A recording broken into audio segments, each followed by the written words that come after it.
¿Cuál es la mentalidad que debe tener un dueño de una pyme que está buscando crecer, que está buscando vender más, o inclusive los vendedores de una empresa que quiera vender productos de alto precio o high ticket, como lo llaman a ustedes? ¿Cuál es la mentalidad clave o cuáles son esas 2, 3 creencias que hay que Lo primero, eliminar? Muy bien. que es muy buena pregunta. Lo primero que te diría es que le va a costar el mismo esfuerzo, vender algo a low ticket que a high ticket. Y encima con un matiz. La persona que normalmente suele pagar low ticket suele ser una persona que suele exigir más. Suele ser más de quebradero de cabeza, ¿no? Como se suele decir. Porque el que paga high ticket es una persona que suele ser más comprometida, más de tomar acción. Por lo cual, yo creo que este es el primer matiz. Es decir, lo que tiene que pensar alguien es que el esfuerzo es el mismo, la inversión de tiempo es el mismo, lo que va a cambiar es a quién te quieres dirigir. Que ese es el matiz. ¿Vale? Y luego, además, hay otra cosa. Nosotros cuando hicimos esto, es decir, ¿qué prefieres? Es decir, imagínate con una facturación X, vamos a poner una facturación de 100, por poner un número redondo, ¿vale? ¿Qué prefieres? Para llegar a los 100, tener que estar lidiando con 25 clientes o llegar a una facturación de 10, pero estar lidiando con 5 clientes. Yo esa pregunta se la hacemos al empresario. Decimos, mira, vas a ganar lo mismo. Aquí tienes que estar con 25 clientes y aquí tienes que estar con 5. El enfoque es a quién te quieres dirigir, tipología de cliente. El de los 5 que te van a pagar high ticket son más comprometidos y menos quebradero de cabeza. Y esto no es una cosa que lo digamos nosotros, porque es que pasa en todos los sectores. De hecho, por ejemplo, marcas de coche, ¿vale? Sin decir ninguna. Pero hay estudios entre todas las marcas, que lo busquen en Google. Las primeras categorías A o B, C, son las que más reclamaciones tienen por parte de los clientes. Las categorías más altas de más lujo son las que menos tienen reclamaciones de parte de los clientes. Es curiosísimo. Y qué curioso que han pagado 10 veces más el de la categoría S que el de la categoría A, pero el quebradero de cabeza que era el de A, pues es algo a pensar. Tienes que pensar qué es lo que buscas. Ambas opciones están bien, ¿eh? Pero ¿a qué te quieres enfrentar? Y también es como un modelo de negocio a tener en cuenta, ¿no? Si vamos a... También por una rentabilidad para la empresa, ¿no? Porque una empresa está para aportar valor y tener una rentabilidad. No es una ONG. Entonces, si pensamos, por ejemplo, en un viaje de avión, hay aerolíneas que compiten solamente por precio. Correcto. Ya está. Y no hay un sector en las cabinas donde hay first class o business class.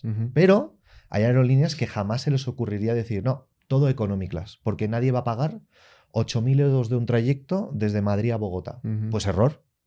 Porque si no pones esa first class o business class, realmente el margen está ahí. Entonces, ¿qué ocurre? Que no todo tiene que ser premium o high ticket, pero haz un sector, pon 20 plazas de high ticket. ¿Sabes lo que quiero decir? Porque habrá personas que dirán, yo compro esa plaza. Pero el problema está en la mentalidad. De que si piensas que nadie va a pagar por el mismo trayecto, que no le estás metiendo en otro avión y va a pagar 7, 8 veces más, ahí está el error. Que tú mismo no te lo crees. Y si no te lo crees, tampoco va a suceder. Entonces tienes que cambiar esa mentalidad y decir, espérate, sí que va a ser posible, vamos a crear una experiencia que va a costar 10 veces más, pero que habrá gente que la va a valorar. Y entonces vas a ver si el mercado te da la razón o no. Y muchas veces te va a sorprender donde vas a ver a gente que sí que va a pagar 7, 8 veces más por una experiencia algo mejor. Y ahí es donde vas a ver que tu modelo de negocio se dispara, porque entonces existen unos beneficios que eso es el high ticket para nosotros lo llamamos el maximizador de beneficios. Entonces, ustedes dirían como, hey, no vendas, si no lo estás haciendo todavía, no vendas exclusivamente lo de alto valor, lo caro, sino vende lo que estás vendiendo, pero para probar el mercado, crea una experiencia con cupos limitados. Claro. Y con eso validar si vale la pena subirse al siguiente escalón. Correcto. Sí, porque al final es una cuestión de números. Y si no lo tienes es valídalo. Valídalo porque al final vas a ver que el mercado te va a dar la razón. Y hay gente que va a pagar por... O sea, a veces pensamos, y esto es clave, tú no eres tu cliente, ¿no? Sí. Tú no eres tu cliente. Entonces, tú quizás piensas una cosa, pero tu cliente piensa una cosa completamente distinta. Y nosotros hicimos pruebas de invitar, alquilamos una casa de lujo y hicimos una prueba para que se vinieran 5, 10, eran 10 personas máximo, 10 personas, y que se vinieran y lo pusimos a un precio muy alto. Oye, pues había gente que dijo, sí, claro que sí. Y era más por la experiencia, por estar más cercanía, por no haber tanta gente y recibir un trato más personalizado. Entonces, muchas veces pensamos nosotros somos el primer impedimento, que nadie pagará eso. Pues escucha, hay gente que sí. Buenísimo, buenísimo. ¿Y llenaron los 10 cupos? Llenamos los Bueno, 10 cupos. De hecho, no, faltó espacio. Volvimos a hacer otro Claro. porque nos sorprendió a nosotros mismos que la gente lo quisiera pagar. Y eso fue para nosotros una revelación. Sí, Y porque decir, fue ¿en uno de los serio? primeros aprendizajes. Claro. Cuando comenzábamos, me acuerdo. Sí. Sí, sí. Y hablando de aprendizajes, precisamente, ¿cuáles fueron esas lecciones más difíciles que tuvieron que aprender para vender, entre comillas, caro? Vale. Primeras lecciones fue... Las más impactantes, Las- pues seguramente Sí. han tenido un montón. Las más impactantes fue, fíjate, Teresa, que nos costaba lo mismo decir, y la inversión de este producto para ti va a ser de 1.000 euros, a decir, la inversión de este producto para ti va a ser de 10.000. Era exactamente lo mismo. Necesitábamos el mismo tiempo. Porque uno puede pensar, bueno, si vas a vender algo de 1.000 y ahora vas a vender algo de 10.000, que te va a costar mucho más. Y resulta que cuesta mucho menos. A veces hasta la toma de decisión para la persona es mucho más rápida. Porque el que tiene una mentalidad de comprar high ticket es una persona que ni siquiera te hace tantas preguntas. Es como, vale, lo tengo claro, perfecto, vamos, hagámoslo, ¿no? Porque él ya está acostumbrado, acostumbrada también a esos high tickets en otros sectores. ¿Qué pasa? Que aquí lidias muchas veces con tu propia mentalidad. Porque si tú te crees que nunca pagarías, por ejemplo, $8.000 por un billete en business, tampoco Sí. lo vas a poder vender. Porque tú mismo no te lo crees. Entonces, puedes tener el mejor producto, un buen high ticket donde podrías ganar una gran comisión, pero no lo vas a vender porque tú mismo te saboteas y dices, yo nunca lo pagaría, qué barbaridad. Yo con eso me compro un coche de segunda mano, ¿entendemos? Yo no puedo justificar cómo en 8 horas se me va a ir este dinero. Claro. Pues ya está, claro, tú ya te has puesto el impedimento. Eso Claro. fue una lección de pensar, espérate, que a veces en high ticket el primer impedimento soy yo mismo. Claro. Buenísimo. Hay una que también que esta es potente. Esta sirve para varias cosas, pero es la de saber decir que no. Mm. ¿Por qué? Porque, claro, tú imagínate, si tú tienes una empresa y ya tienes clientes que te están entrando y tú quieres hacer un high ticket o quieres cambiar ese producto o servicio y aumentarle el precio, claro, el primer impedimento es contigo mismo. Tienes una lucha mental brutal porque dices, espérate, es que yo tengo que decir que no a esos clientes. O sea, o en cuanto lo suba, quizás esos clientes me van a dejar de comprar. Entonces empieza un dilema contigo mismo salvaje. ¿Lo hago o no lo hago? ¿Lo hago o no lo hago? Por lo cual, lo primero que tienes que hacer es decir que no. ¿Por qué? Porque si te vas a centrar en quizás aumentar el precio, una de las comparativas que nosotros metemos para saber decir que no, y esto es lo que tuvimos que aprender, es con la cuestión del tiempo. Que es otro aprendizaje brutal, porque el tiempo es lo que hay y el día tiene las horas que tiene. ¿Vale? Entonces, si yo valoro más el tiempo y al mismo tiempo sé decir que no, que esto costó mucho porque son dos variables muy importantes, es cuando nos dimos cuenta que haciendo eso pudimos aumentar la rentabilidad de la empresa. ¿Por qué? Porque dijimos, espérate, es cierto que voy a empezar a rechazar a estos clientes, que cuesta mucho, porque dices, ¿qué son clientes? O son clientes que me están llegando. No, voy a empezar a rechazarlos porque me quiero centrar en este high ticket. Y cuesta, o sea, ¿qué cuesta? Digo, espérate, que es dinero ya, pero el problema es que si tú no dejas de ganar eso, es imposible que empieces a ganar esto. Claro. Y Es cuesta. una cosa o la otra. Claro, o sea, llega un momento que tienes que hacer eso. Luego es verdad que quizás con la empresa pues tiene diferentes productos y servicios, pero en algunos momentos tienes que saber decir que no. Y cuesta sobre todo cuando estás ganando. Sí. Porque el dar un servicio high ticket, pues va a implicar que tu equipo, tus operaciones se dediquen a esa gente que te está pagando más, pues efectivamente tienes que cumplirles la promesa, ya no puedes atender a Claro, los que claro. están listos con el dinero en mano, pues, pero Claro. es mucho menos y mucho menos Sí, rentable. en algunas Sí. ocasiones sucede eso, por lo cual, claro, si tú no tienes... Que quizás hay gente que dice, no, yo lo puedo escalar perfectamente y puedo hacerlo, pero normalmente pasa por tu cerebro por ahí, por esa negatividad. Y ahora una pregunta, ya que uno está, digamos, estable con su modelo high ticket, Vale. ¿no? Tu modelo high ticket, pues llega a cierto nivel de presupuestos, pero todavía hay audiencia para la que uno es aspiracional que están dispuestos a pagar un low ticket. Ujú. ¿Vale la pena sacar como el producto low ticket otra vez para atender ese mercado o es mejor mantenerse arriba en el high ticket? Todo depende también de cómo uno quiere estructurar su empresa, ¿no? Porque cuando tú tienes un low ticket, vamos a imaginar un low ticket y te compran 1000 personas un low ticket, eso suena muy bien, pero niveles de facturación, una persona más en administración, soporte que te van a freír, emails de personas que no tengo el acceso, no puedo descargarlo, no sé cuántos, de repente te ves con un tema complejo, a veces logístico, que tienes que valorar si vale la pena. Ahora, también hay que pensar la otra parte de la moneda, que quizás ese low ticket te puede ayudar mucho a convertir a esa persona para luego el high ticket, ¿no? Entonces, es como encontrar ese equilibrio y decir, pero ¿yo qué quiero? Yo quiero tener un equipo grande, quiero tener un nivel de facturación alto, quiero miles de personas que compran un low ticket y ese va a ser mi modelo de negocio, o tengo el low ticket pero tengo una estrategia muy definida de que luego a ese cliente le voy a llamar, le voy a hacer seguimiento y le voy a hacer un upsell al high ticket, ¿no? Entonces, muchas veces el low ticket sí que funciona para hacer un salto de low ticket a high ticket, pero es una decisión que por eso no hay una respuesta universal. Claro. Porque para algunos tendrá sentido Claro. y para otros no. De acuerdo. Entonces, a veces es bueno probarlo para ver si en tu sector concretamente realmente es beneficioso.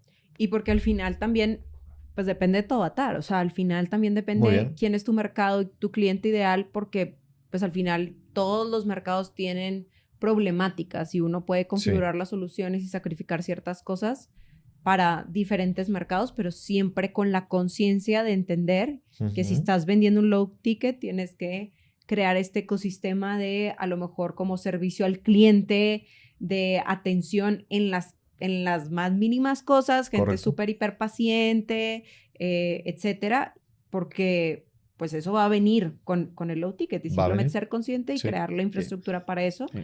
Pero pues al final uno puede hacer dinero en el high ticket, en el low ticket. El juego Totalmente. es diferente. Es Uno es un diferente, juego de pero- volumen y otro es sí. un juego de Correcto. sniper. El tiro muy, muy... Muy preciso. Exacto, muy Sí. calificado. Al final es un juego de números, ¿eh? Es decir, esto es importante. Es decir, claro, aquí no vale la opinión personal. Esto es importante, porque hay mucha gente que da la opinión personal y esto es un problema. Es decir, nosotros cuando decimos algo, no, hablamos desde la experiencia. Y aparte, incluso, espérate, vamos a validarlo. Y espérate, y luego vamos a ver los números. Porque también te lo puedo hacer a la inversa. Claro. Las marcas de lujo, perdona, pero las marcas de lujo están ahí y están apalancadas. Sí, total. De hecho, incluso, o sea, hacen dos cosas. Pueden tener, uno, o exclusividad de que esto es lo que hay y no hay más, son 50 unidades y son 50 unidades, y puedo hacer más, no, sí, pero no quiero. O tienen X unidades y ahí no las venden. Ojo, no le bajan el precio, las destruyen. Sí, claro. Ojo al dato, las destruyen y no lo dicen. ¿Sí? ¿Por qué? Porque no, yo me mantengo. O incluso otras, cada año empiezan a fabricar menos del modelo que le gusta a la gente. ¿Por qué? Exacto. Porque crean todavía más escasez. Claro. O sea, juego de números. Las ventas son juego de números. No vale opinión, yo pienso, yo creo. Esto es importante. Hay mucha gente que le gusta desopinar, pero es como, espérate, que cada nicho tiene su mundo. Mídelo. Y quiero aclarar que, aunque sí platicamos y nos fuimos a desayunar, no nos pusimos de acuerdo en que dijeran esto, porque en el episodio anterior, literal, hemos hablado de varias cosas que ustedes solitos han dicho. La escasez, de la urgencia, de tal. Tal cual. Estamos ¿no? alineados. Estamos alineados ahí. ¿Qué opinan ustedes de los descuentos y si vale la pena darlos o hay condiciones en las que se pueden dar y cómo los darían? Vale. Esto es súper interesante. A nosotros los descuentos de por sí no nos gustan. No nos gustan. Yo Y creo que vamos a nadie. ponerlo por qué, ¿no? ¿Por qué? Porque yo no sé si, por ejemplo, de pequeños, en España están lo de los cromos, ¿no? ¿Os recordáis los cromos? Yo tenía unos cromos y los intercambiábamos, ¿no? Y eso era fantástico, ¿no? Porque no había descuentos. O sea, tú no me dabas un cromo a mí sin que yo te diera otro, Ajá. ¿correcto? Ujú. Que era como una estampa. Sí, como una exacto, estampa, eso es. sí, como lo cromo, una estampa que vamos intercambiando. De pequeño jugábamos a eso. Ujú. Y eso era la negociación de verdad. Yo no te daba algo y a cambio no pedía nada. A cambio había algo. Entonces, lo del descuento, el matiz está en que sí, pero sí hay algo a cambio. Es decir, con una mentalidad no de ceder, sino de conceder, que es Ok. completamente distinto. Ujú. Parte de mentalidad. O sea, descuento, sí, pero con el matiz. Yo no cedo, sino concedo. Te doy un descuento, pero a cambio también voy a conseguir algo. Perfecto. A veces nos lo pasa, ¿no? En B2C o B2B. Oye, me interesa tal, fantástico. Y a veces te interesa entrar en esa cuenta por la proyección de futuro que puedes tener y te piden un descuento. Pues entonces aquí te tienes que posicionar. Y si tú tienes claro tus valores, tu filosofía, tu modelo de negocio y que vamos a conceder, pues entonces empieza así la negociación. Sí, pero.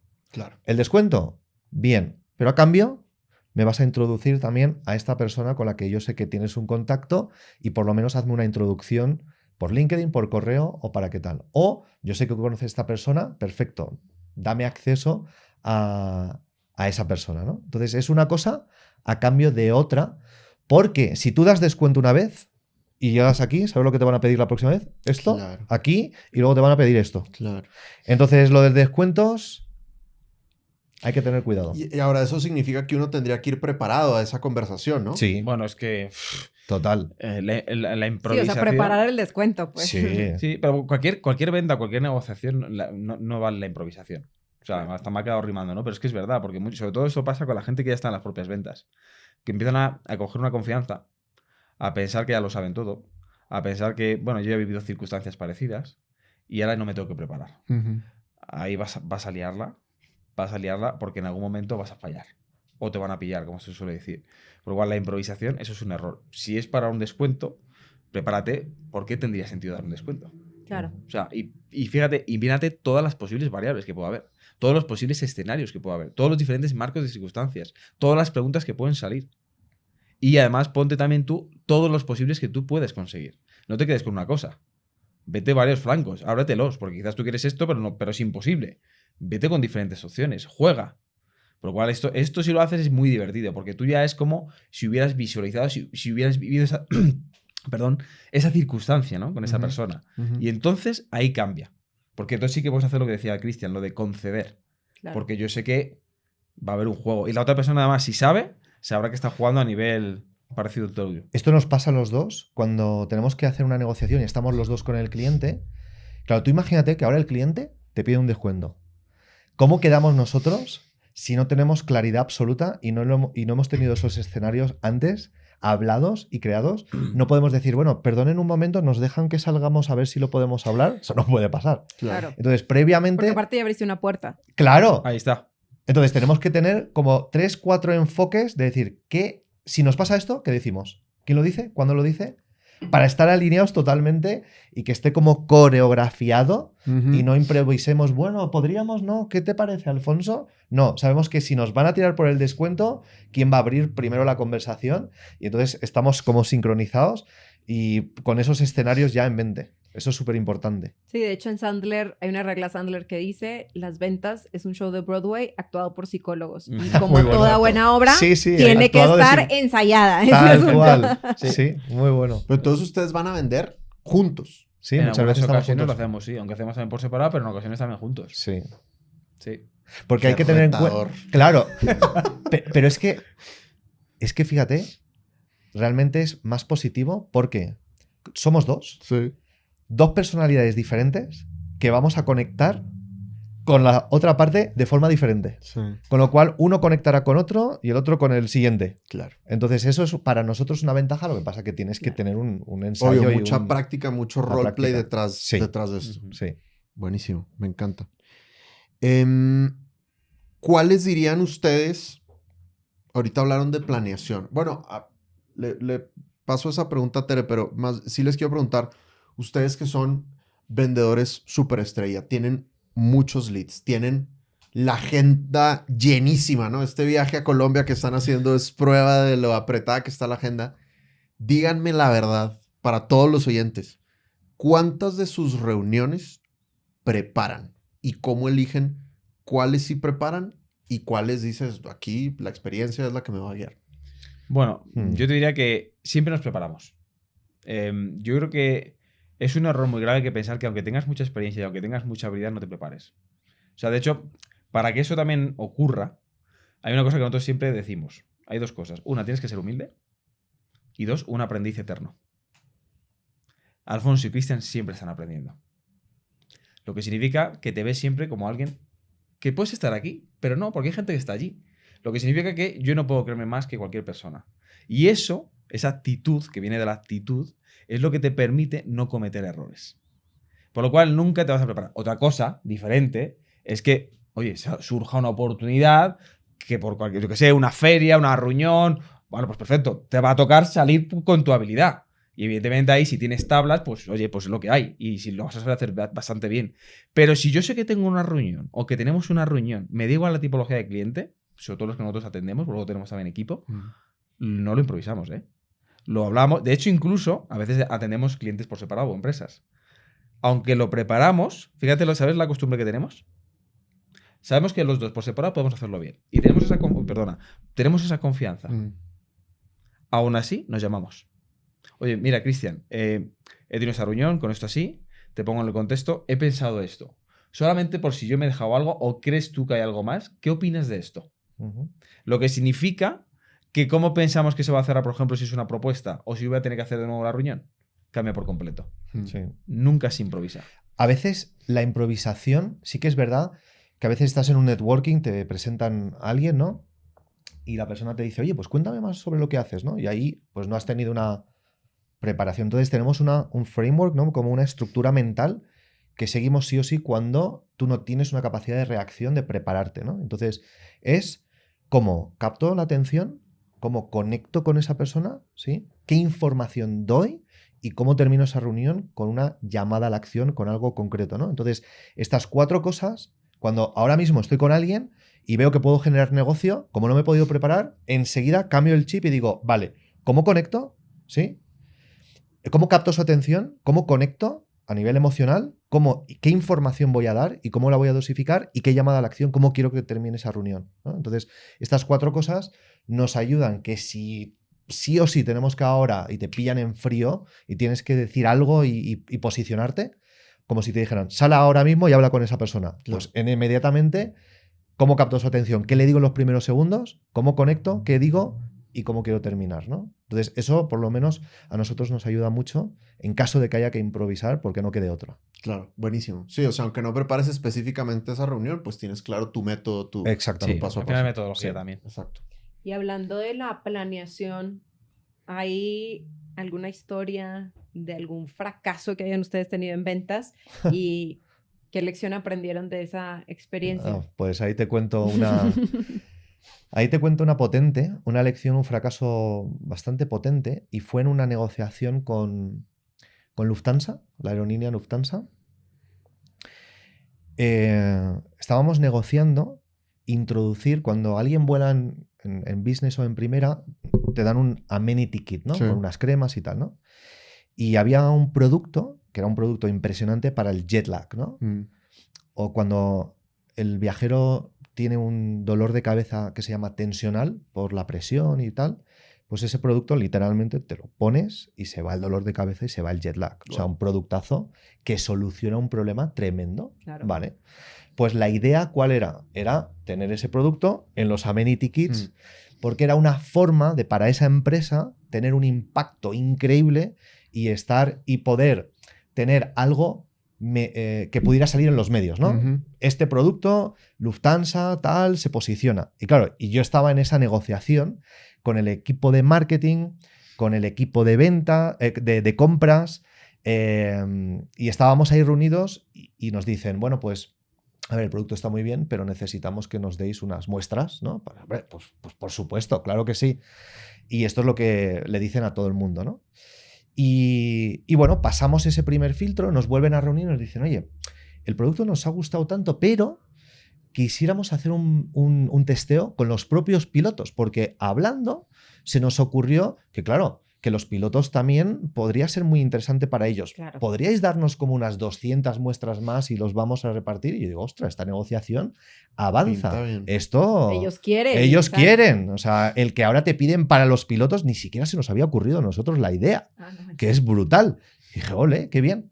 Bueno, dimos esa, entramos en una fase de negociación y nos dicen, oye, nos ha encantado. Este producto tiene que estar en el amenity kit porque es fantástico. Lo único es que huele tan fuerte el producto. ¿Podríamos modificarlo para que no tuviera un olor tan fuerte a menta? Bueno, sí, lo hablamos con el equipo químico a ver si podemos hacer ahí algo para que la eficacia sea lo misma, pero el olor no sea tanto, ¿no? Vale, genial. Mandamos las muestras con la... Oye, ahora, increíble. Qué bueno que podamos tener este producto para todos los pasajeros. Además nos dicen, ¿eh?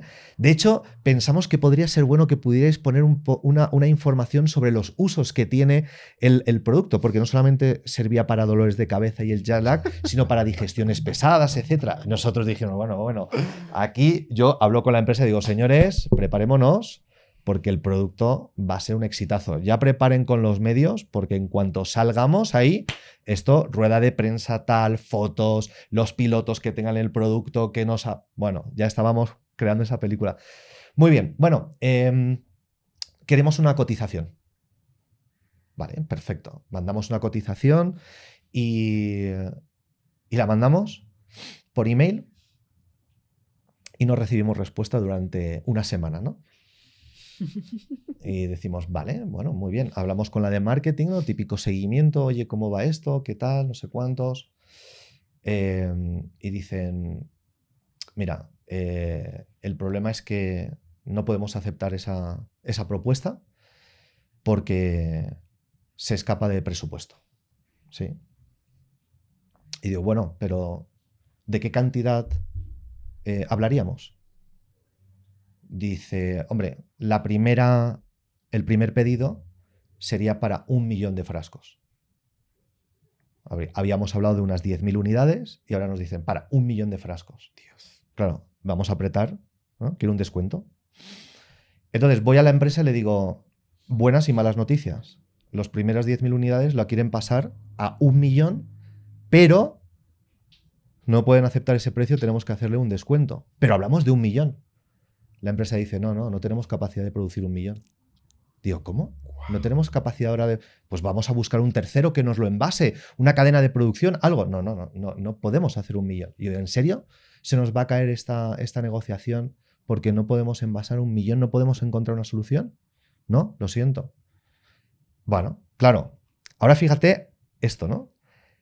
La respuesta fue una respuesta con total desapego. Estimados señores, muchísimas gracias, agradecemos todas las reuniones que hemos tenido, ha sido fantástico conocerles, el equipo, el entendimiento, pero no podemos bajar el precio, porque la estrategia es total, no lo van a aceptar. ¿Qué queda peor? No les voy a decir, señores, lo siento, pero no tenemos capacidad de producción para 1 millón. Entonces la respuesta fue, lo siento, muy correcta, pero muy de desapego. Lo sentimos mucho, agradecemos su interés, pero no podemos bajar de ese precio. Respuesta de Lufthansa 1 mes después. Aceptamos el precio. ¿Tú sabes qué cara se te queda cuando ahora te aceptan algo que tú pensabas que jamás de los jamases te iban a aceptar? Porque obviamente Lufthansa nos hubiera interesado entrar totalmente. ¿Podríamos haber hecho un descuento? Sí. Y ahora ellos, con una estrategia obviamente, se esperan 1 mes, dan silencio administrativo y después de 1 mes te responden. Claro. Y te dicen que sí lo quieren tirar hacia adelante. O sea, imagínate la frustración que tienes cuando puedes cerrar una negociación, pero es como casi morir de éxito, ¿no? Es como, no puede ser que esto esté pasando. Qué locura. Ahora, la lección fue espectacular. Y es que cuando vas con desapego, hay cosas que ocurren porque no ven necesidad en ti. Claro. Y eso luego lo ves en el tono y la forma como la otra persona luego dialoga contigo. Y ves que realmente lo querían, lo que pasa que ellos también utilizan sus técnicas, pero tú imagínate que esto fue una lección brutal de que las ventas con desapego funcionan. Lo que pasa que fue un sabor bastante amargo no cerrar una operación así.